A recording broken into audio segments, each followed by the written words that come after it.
people go through life and they're like, they've got a cloud over their head, you know, and this is bad and that's bad. You say, well, this is going on.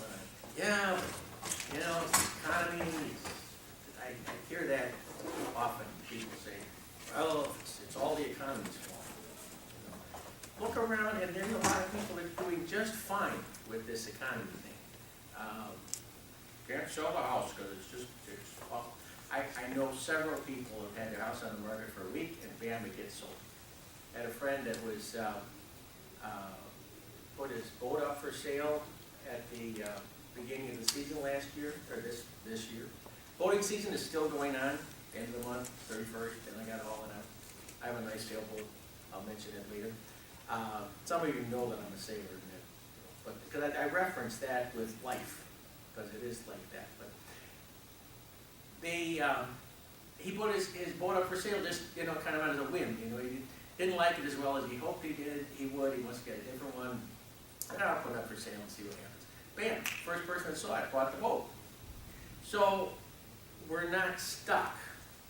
But there's a lot of wacky stuff that happens in our lives. A lot of wacky stuff that happens in the world. We know there's, and I use the term wacky instead of more heavy term like awful or negative or bad. It's, you know, there's bad stuff. It's not. There's tragic stuff that is going on all over. But if you look at the big picture, like death is one of those wacky things that happens. I lost my wife 6 years ago.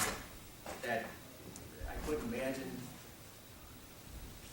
I mean, I've gone through a lot. I still get weepy, and there's all kinds of fun stories with that. But it's just a wacky part of life. But life goes on. It really does. Every relationship. Here's one of those things that some people might say, well, that's pretty fatalistic. Isn't that kind of sad or dark or something? But every relationship, everyone, ends up in a breakup or a death. And on one hand, on one side you think, oh, that's so sad. But on the other hand, it points out the importance of saying I love you and celebrate every moment as we can, rather than waiting for the golden years or sometime later on I'll say I love you. No, I'll say it right now, because you never know. You really don't know what might happen. And you don't want to miss those opportunities. When I do weddings, I tell a story about this couple come to a marriage counselor. And putting that in the middle of a wedding is kind of fun because it kind of wakes everybody up. It's like, why is he telling a joke about, or a story?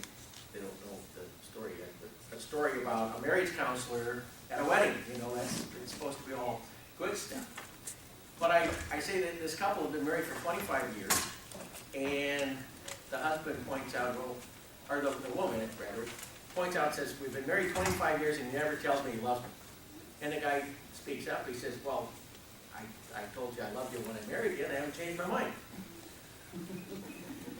And it's funny in a sad sort of way, or sad in a funny sort of way, but what it points out is the importance of saying I love you. And so I charge the couple to say I love you often, you know, not just for anniversaries and things like that, but all the time. You're brushing your teeth together, or you're breaking the lawn together, or whatever it is. Call each other up on the phone. Like Stevie Wonder, right? I just called to say I love you. Great song, because that's important. And then I tell the group to say I love you. Turn to each other and say I love you too. But I say some of you go to church. Some of you reach out in that extension of hand of fellowship or whatever. You know, it's different services. But what you're doing is sharing God's love. You're sharing that energy, which I could bring off to the thing about God. And I know where you guys are with God. It doesn't matter where you are with your God or his God or my God. It's all the same energy, the same force that's flowing within us. And so I'll get to that energy part in a little bit. But how many of you know the people that come up with the yabbits? You know what a yabbit is? Isn't this a beautiful day, this spring day? Yeah, but it's going to get hot later on. Probably will, yes. Or like today, it's a nice sunny day, and yeah, but it's going to get colder. It's going to freeze tonight. Well, it's Chicago. Any day just might freeze in Chicago. We've had that. All these yevits, and it's whatever you say, they try to throw this wall up. And you could just like sidestep it and say, but. Now some of you have heard me speak before, and you know what but stands for? You remember what but stands for? Behold the underlying truth. Or I should flip it around. Behold the underlying truth. If you notice how people talk, they will say da-da-da-da-da, but da-da-da-da-da. It's that second half of the sentence that's the truth. Like if you came up afterwards, after I gave this talk, you came up and you said, Don, that was the best talk ever, but there were a few things that you probably should have done differently. Or you could say, well, there were a couple things, but that was really the best talk you've ever given. So which one would you rather have? You know, but that's the truth, is that second half. So you can, when somebody throws up these yevits, you can say, yeah, but the truth of it is, yeah, it is getting cooler, but then, you know, the trees are changing and the colors are there, and just, you know, any number of things that open up your heart, you know, in embracing that stuff. How many people recall seeing the sunset last Saturday? Anyone? It happened. It did. It did. I was there because I was out sailing on my boat outside Racine, Wisconsin, Lake Michigan, and I'm sailing south to begin with because I have to get sailboats and wind. You have to kind of go with how Mother Nature wants to help you along. So I'm going south, and then I turn, and I'm going to go in towards the harbor. And I'm still out a mile or so. And the sun is coming down, and it's pretty, it's beautiful, it's great. But when I turn the boat east, or west, I don't know why I said east, west, it was amazing. It was this whole panoramic view of this sunset, and there were turquoises and golds and oranges and yellows and blues, and just, I had a moment. It was like, whoa. It was amazing. It was a very... I gotta put on your mic, sir. You're going to do what? I gotta turn you on.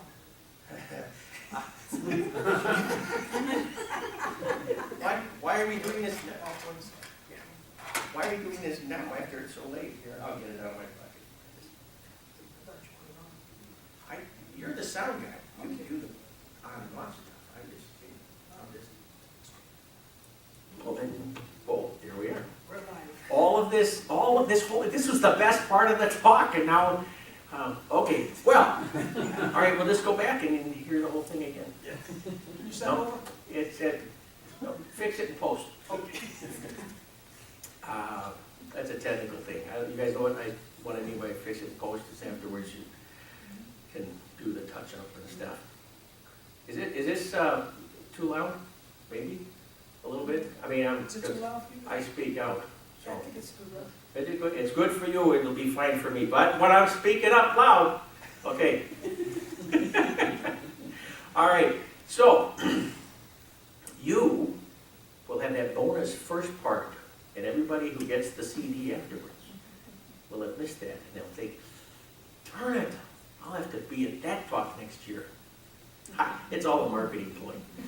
So, what we have is now, okay? I gotta go to one page over here to read something to you, but it's what we have is now. We don't have the past, we don't have the future, we have now. Because, this is a quote that I came up with. Is it a quote when you say it yourself? You're quoting yourself. I'm quoting myself. Quoting the great one. But this is well, it is a great quote, because after looking at all this stuff, it says, there is only now. So whatever you talk about is also in the now, whether or not you think you are talking about history or the future, it is always now. So when you're talking about, let's say you've got a client, how many are hypnotherapists here, therapists of some kind? Good, no problem. So when you're talking to yourself or you're talking to your client, either way, if your client or yourself, you're talking about all this stuff that I would be, I would be doing so well, but I've got all this stuff I'm hauling along. I'm hauling all this stuff, dragging along, and it's wearing me down. I was abused when I was a kid. I was born on the wrong side of the tracks. Here's a point of information. The only wrong side of the tracks is in between. You can be on one side or the other side, just don't be on the tracks. That's the wrong side of the tracks. Other than that, you're good. But all this stuff, this victimhood stuff, people get dragged down by. I do a workshop called Love and Forgiveness, or Stop Hauling That Garbage. Because we haul it around and that takes all our energy away, and what can we do? When we don't have any energy, what do we do? We can't do anything. We just like lay down and go to sleep. Or jump off a bridge. That would be an extreme thing. There's 26 people that have jumped off the San Francisco Bridge and survived. Every one of them, after they let go of the railing, thought, that wasn't a good idea. Everyone, not one of them said, darn it, I failed on that too. But there's 26 of them that made it. Now, how many of those others that did make it felt the same way as they were going down? But if you believe in reincarnation, past lives, and all that stuff, it's like, well, you skip that class, you have to come back and retake it.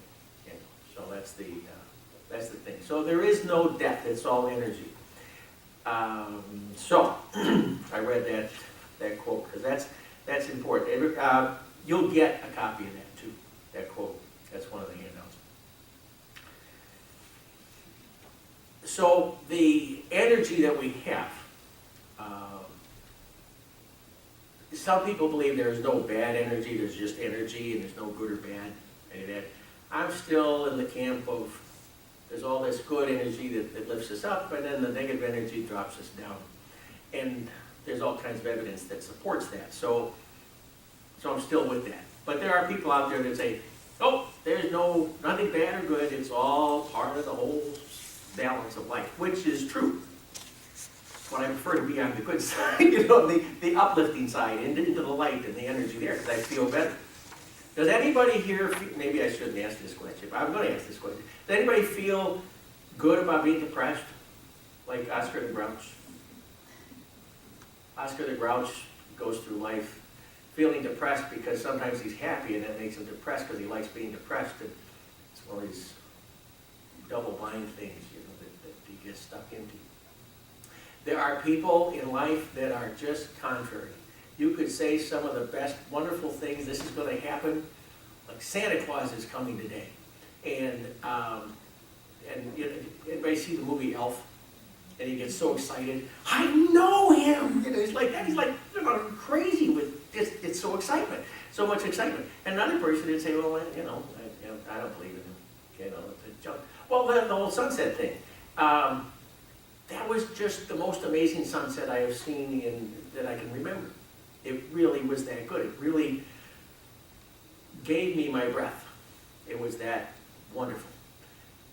Other people would look at that and say, yeah, it's getting dark. And it's true. They're not wrong.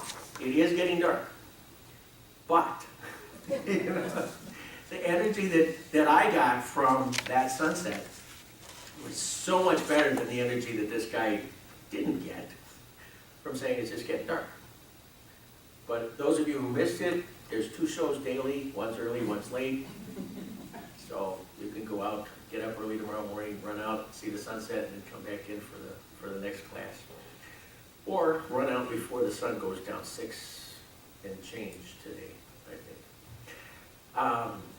So there's too much fear-mongering in our world. We get it everywhere. I don't know where you guys are with church, but most churches are fear-mongering. They talk about the love of God and all that stuff, but it's a lot of this God will get you stuff. And if you don't follow this set of rules, then you're not good enough to go. And that's, I had this argument with somebody, this really nice couple, and they were saying that, but we're not worthy of God's love. It's like, how could you not be worthy of God's love? We're His children. Yeah, but, we get to have the love, but we're just not worthy of His love. And so I said, well, you got kids, right? He said, well, yeah, and I said, you love them? I said, oh yeah, we love them a lot, but they're not worthy of our love. It's like, right up against the wall there. It's like, okay, well, guess we're not talking with this thing. They just don't have that concept that possibly there's more to it than the fear stuff. But that's what we've been taught.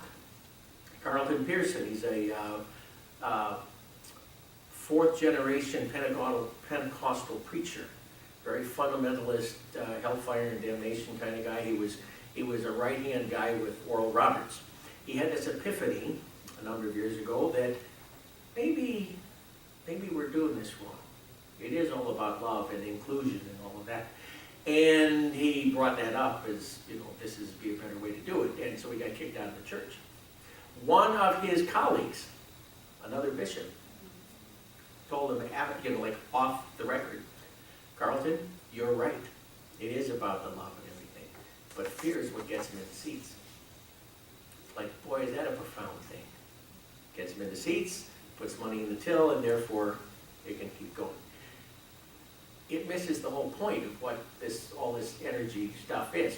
Now, so that's the religion side of it. All the religions do that. It's no one particular religion. All the religions are in that box.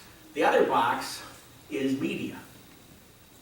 Just here's a good indicator of that. You watch any news program, what are the ads about for the news program? What are they selling? Drugs, probably. Drugs. Take this drug, it'll make you feel better. Of course, side effects might kill you, but it'll make you feel better while you're dying, I guess. I don't know. So there's that. It's all the drugs for depression. Yeah, it's may cause suicide. Yeah, where's the logic in there? But they always say that really quick and done. But they have to say it, which I think is interesting now. At least they got that on the record. So the news programs, all the media stuff. And then the advertising. You don't smell so good. You're not doing so well. But if you wear this stuff, we'll spray this all over you and you'll smell good, you'll be great, and you'll be that athlete or that lover or whatever. Eat this food and you'll feel better. Eat this and do that. And it's just all this stuff, it's all fear-based crap. So what do? We can let it go. And I'll give that handout out. That's just going to be another before, but we'll put the first handout. I think we have enough. Now I'm not going to read all of these, but I'm going to say, point out a couple of them that I think are particularly important. There's 16 things to let go of to help you get to happiness. I think after I read this morning, 16 things to let go to happiness is awkward. I don't know. I used to teach English, believe it or not. Learn them to write good. Okay. Let go of your need to always be right. Let go of your need of control, or some of these things are similar. Let go of blame of others and yourself. That's pretty important. Then I drop down here, the second from the bottom is let go of fears. Bring love to it. Just bring love to whatever it is you're encountering. So you've got those two things. You've got love and fear, the two choices we have. And every single choice that you have made since your soul's creation, however you see that, has gotten you to this moment. The next choice is whether you decide to step out in love or step out in fear. Your choice, and either way is okay, but if you step out in love more, you'll get more energy, you'll empower yourself. But the thing that really is like a key factor is the making of a choice. You can even choose to not make a change as long as it's a choice. If you say, oh, I gotta do this, I gotta sit here, I came into the room, I gotta sit and listen to his talk still. Well, it's a choice to stay or a choice to leave. You could do either. And no judgment, even if you all ran out of here, I'd probably go over to Fred's talk or something. I would not cry too much. And so anyway, bringing love to it is the thing. Because we have only those two choices. I guess we'll jump over to the secrets of life. We can jump to that next. The secrets of life. There's two secrets of life I'm going to share with you this time. One is you never make a wrong choice. Has anybody made a wrong choice here? You made a choice based on all that information you got, all those lessons. Depending on how much you paid attention, but you can only use what you got. You can't use what you don't got, right? So you make a choice. Now I used an example of winter driving. And you're driving down the street and you're going, it's a little slippery, you're starting to slide. And you got to slow down, so you put your foot on the brake. Because you're going too fast, you got to slow down, okay? Now you're going sideways. You got more information. What do? You take your foot off the brake, so you can get control again. So you made the right choice, and then now you're making another right choice. And then another right choice. Be gentle on yourself and understand that you can't do any different than that.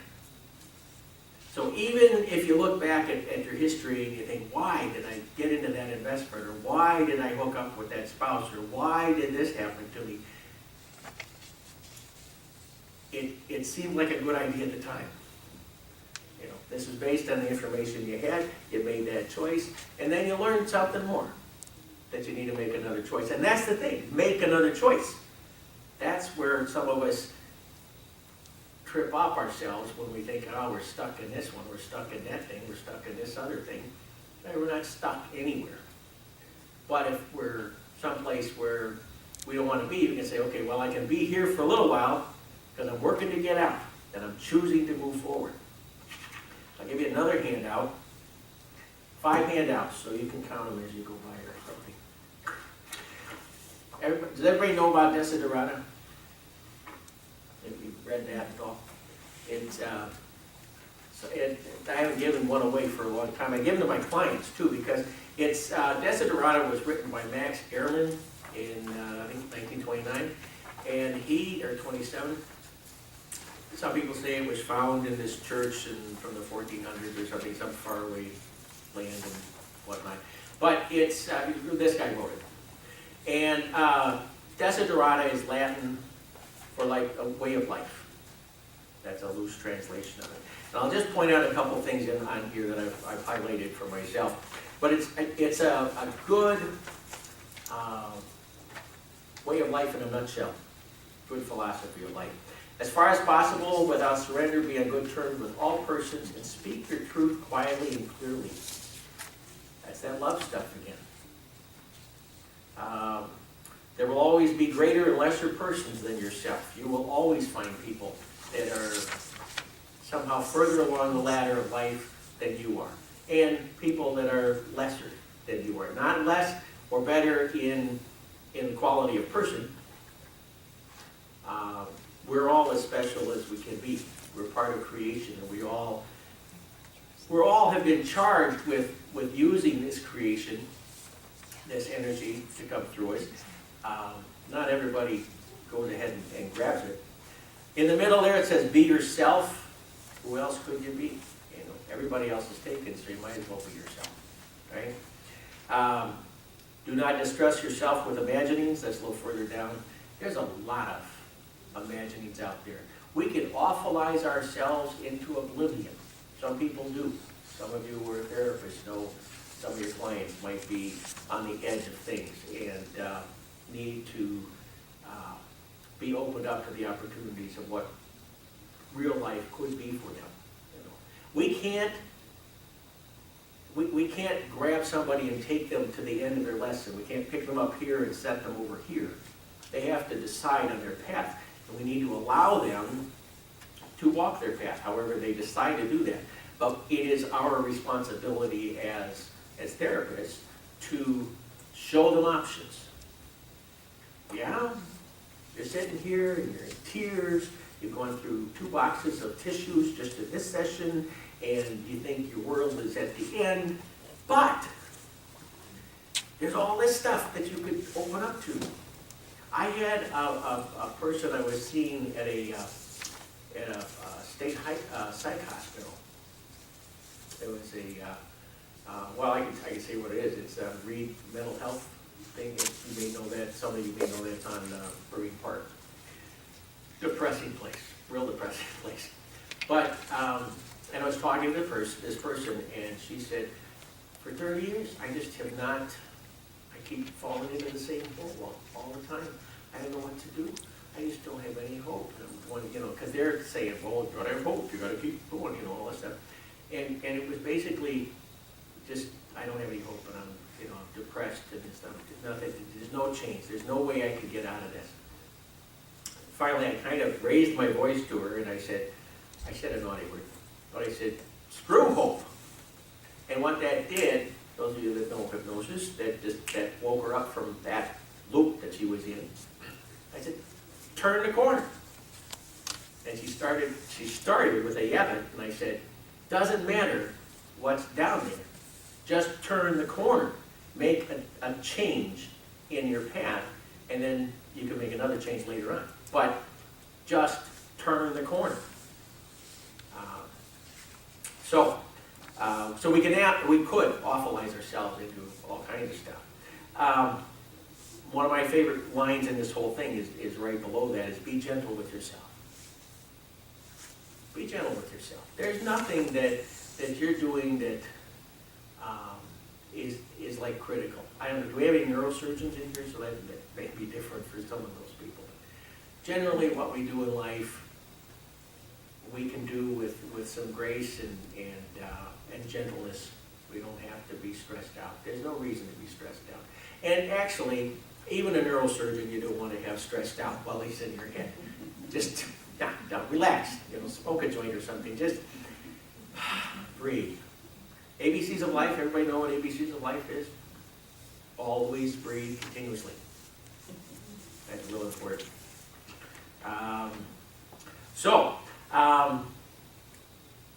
So we can, to help us with all this stuff, we need to look at, and the way I talk about spirituality a lot. I'm a minister, and I do the very, very baptized stuff, and people find their God. When I do my intakes with all my clients, I have one of the lines in there that says, what's your religion and what's your spirituality? Some people need to have an explanation of why I'm asking 2 different ways. Your religion is your dogma. That's what you grow up with. That's what your parents were. That's what your heritage is, or whatever. And the spirituality is what your connection with the higher energy is. And so I like to find out what that is, so when I'm talking to them, either just in the talk or in trance, I can use terms that would be comfortable with them. So that's why we do that. But it's doesn't have to be God. It's that energy that is in all things. I did a talk the last conference about quantum mechanics, astrophysics, and you. And what it was about was how, actually, because I brought in mysticism too, the mystics 4,000 years ago, they were saying stuff that the science side of the world now is saying, oh, look what we discovered. And it's what they were talking about, everything from subatomic particles to the life of a universe, or universes. And all of that, bottom line, it all comes down to that energy, however we see it.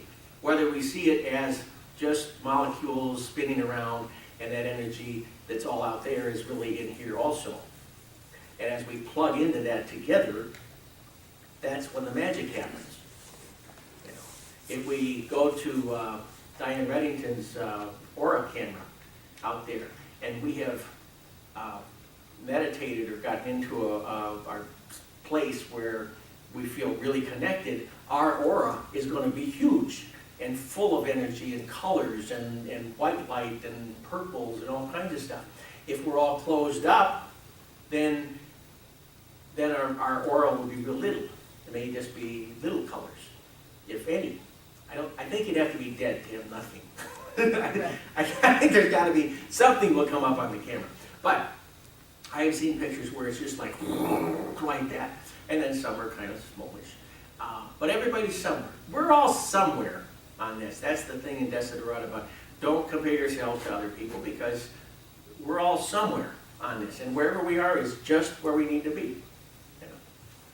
So how can we help our clients? How can we help? I was going to talk about the triangle. Quickly, triangle of this whole religion thing. More religion, why is he talking about religion?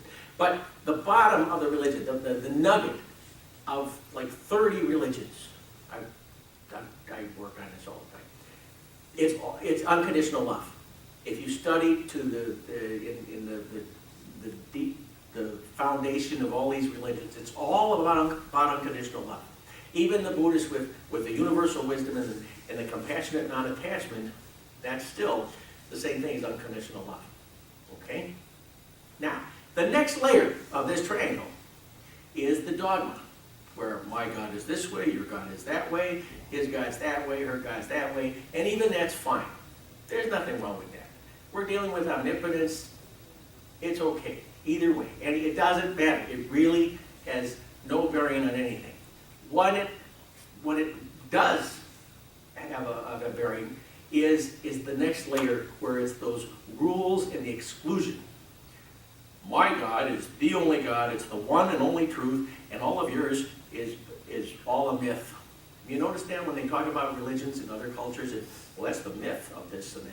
You know, there's no truth to it. It's like, well, there's just as much truth as what you're believing, whatever it is. But the worst part of that is then when they go to this exclusion thing, and to the point of, I can do you harm because it's okay. And that's where it goes off the rails. So if they would just look to the foundation of their faith and really believe their faith, then we'd have universal peace. Wouldn't that be nice? So what we can do is, to help our clients, is to help them reconnect with this energy. And they can see that even as wacky as things get, we can pull back and see that, yeah, things are going on. I'm choosing that energy that brings life to me, that gives me that, it's like hooking up. Another Jesus story. Jesus comes to the group. He says, listen, I talked to Dad, I got him down to 2. You got to love him more than anything else, and then you got to love yourself.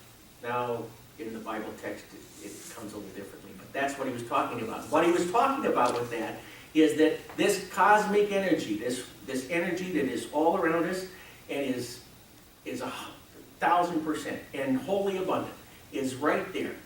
And you connect with that, you become one with that, and you bring the oneness that's in you, that divine part that's in you, plug into that, and you're there.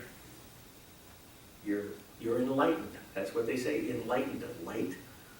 It's all there. So whether we're this dogma or that dogma, tapping into that energy is what we can do. And stuff isn't as wacky. It's still wacky out there, but we're not affected by that wackiness. Okay, does that make sense? Now, we can help our clients connect with that, because through meditation or hypnosis, you connect with your higher self, and then up and out. That's where we go. I do non-directive hypnosis, where we go where the higher self takes us. So we could come in with, some guy comes in for smoking. I had one guy, he's in his 30s, he started smoking when he was 21, he was smoking these little cigar things. And he said, and he was a hypnotherapist, and a psychologist, NLP guy, and he had a practice. But he could not, for some reason, stop smoking these things. Well, we went back to the initializing event. You guys know that there was initializing event. He was 12 years old, watching Fistful of Dollars, Clint Eastwood. What's he smoking? Those little stinky cigars. And he thought, when I become a man, I too will smoke those cigars, and I will be a man then. 21 came, he started smoking. Did he know why he was doing that? No, because he implanted that suggestion back there. So a lot of times we unhypnotize people for things. So if we help them connect, that's the key thing. Help them connect with their higher self. Help them connect with, oh look, he's reaching for another handout. This is the nuts and bolts of meditation. I don't know how many of you teach meditation. If you do teach meditation, or if you try to meditate and haven't had, it hasn't been easy for you, it doesn't matter. These are the nuts and bolts of meditation. We're coming up with our time here. But the nuts and bolts of meditation are pretty simple. How many meditate here? How many people meditate? So lots of hands. Well then never mind. We can just throw this away. But your client might come in and say, I don't know, I'm trying to meditate and it's so hard. I gotta meditate 20 minutes in the morning, 20 minutes at night, and I just can't do it. There's all this monkey talk coming through, and what am I gonna do? Well, first of all, breathe. ABC, always breathe continuously. We get stressed out. It's like, what can we do? Spine straight, breathe in and out. You know, just a 1-2 count. Don't count too much, because if you count too much, you're focusing on the counting, not the breathing. Monkey talk. The best thing about the monkey talk is let it go. Let it come in one door and out the other. If we try to put our hand on that door and hold it shut, where's our focus? On the door. Not on breathing and letting it go. Again, do this as often as you like, and then be gentle on yourself. And do not try this at home. Just do it. 1 good minute is better than 20 minutes of bad meditating. I've gone into that zone just standing in line at a bank, you know, just waiting. So I close my eyes and breathe, and kind of settle into that feeling, and then I open my eyes again, and I'm good to go. So it's about the practice. That's the thing. So you have like a mini meditation is what I call them. Just do them. Just do them. So let's see. So as we bring all this stuff, I was going to talk about the law of attraction. We're down to 10 minutes. That's why I'm going quicker.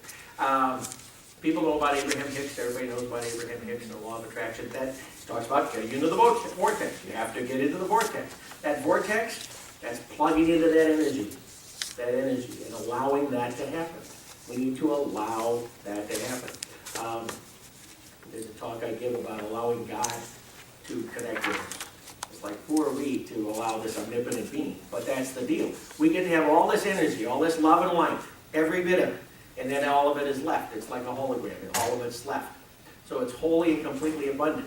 And all this comes in only if we allow it to come in. So we get all of this energy, all this love and light, and then we have free will. So we can say, I don't need your help, you know. And again, with God, I'm not preaching anything here, but I have this picture of, you know, when somebody says, I don't believe in God, God doesn't exist, all that stuff. I say, you know, God's up there. Okay, see how that works for you. You know. But what it is, that energy, you're not tapping into that energy. But I've studied some people who consider themselves atheists. And almost to the person, they all are atheists because their religion has failed them in some way. Or religion on a whole has failed in some way. Now, what did I say earlier about religions? That they are all fear-based stuff. And so, of course, you're not going to be in with that. Look at all the scandals and stuff in every church. And just about not everybody in the churches, but all the churches have some kind of a thing where they've gone off the rails. And yet you find people, in fact, one of my favorite people now is Frank. I think we ought to have a little button say, I like Frank. Because he's done some really cool things, because he's a real guy. He's a real person that's trying to bring love back into the church. Isn't that a strange concept? So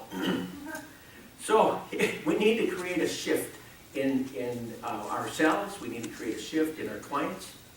And there's bumper stickers. You know, when somebody says, that's impossible, Split it up a little bit and think of it as I am possible. Maybe you've seen that. Now you've seen the bumper stickers that I don't see them much anymore, but used to be real popular a number of years ago. Shit happens. You've seen that all over, and people say, shit happens. Well, again, split it up a little bit. Go, shh, it happens. See, just reframe it. One more. You've seen some of these usually on big pickup trucks. They have no fear, and it's all jaggedy and stuff like that. And I look at that and I say, well, yeah, no fear. Why would you have any fear if you got all the love there is? You don't need to have any fear. Now they're coming at it from a fear base, because if they have to be all macho and like pumped up like that, then they're coming from a fear base. If somebody is coming at you that is not coming from a love base, then they've got fear issues. Like say you're in a dark alley for some reason, and this guy's charging down on you with a big knife. You can be assured that he is dealing with fear issues. But, and this is, behold the underlying truth in big letters, you need to love yourself enough to get out. He's not ready for a hug, folks. Don't give him a hug. But he's dealing with fear issues. So that's where, so if you look at that as a balance with yourself and with clients, you can make the right choice. Your next choice will be the right thing. I talked about the power of allowing, and we have, if we allow others to walk their path, we can allow ourselves to walk our path, and that's empowering. Breathe into this empowerment. Just right now, you take that. Just breathe in deep, and you let it out. And if you do it mindfully, you can't help but be better. So, thank you all. Any questions? No questions. One question. What was the second secret of life? The second secret of life is you never do anything you don't want to do. Didn't I say that? Didn't I talk about that? Oh, quickly! That's the second secret of life. You never do anything you don't want to do. Now, let's say you like to have a horse. I use the horse thing. I should do it with sailing, but the horse thing makes more of an impact because part of owning a horse is mucking out the stall. That's shoveling out the it part. And you can say, well, this is really awful. I don't want to do that. But do you want to own a horse? Well, yeah. You want to ride through the fields and be free. Just like I like sailing. And I love getting out there. I sail probably more than anybody else in that harbor, and I've been told that. I don't think of it myself, but I've been told that by more than one person. But I also like working on the boat. I like painting it and doing the varnish work and all of that. That's boat therapy for me. So when you're shoveling the muck, or whatever your muck happens to be, and whatever it's connected with, let it be your therapy too. It's all part of the package. And if it's really like crazy stuff that way, that could be part of the wacky part. But life is good. It's wacky, but it's good. I like it. I'm sticking around for a while. So, any Are questions? there other handouts? Oh, yes. You were so good.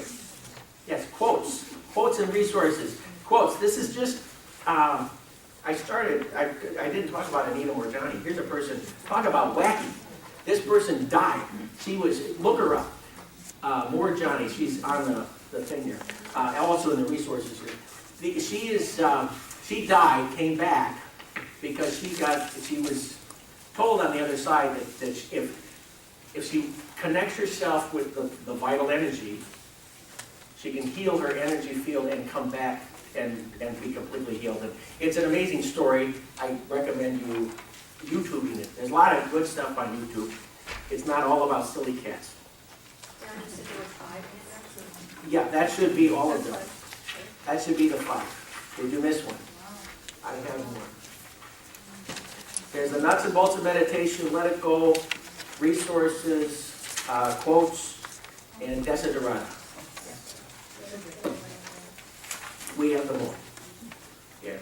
Thanks for pointing out that I didn't tell the second secret of life. Well, I can't tell you, it's a secret. Thank you all for joining me today on this. rest of your conference will be this and 10 times better.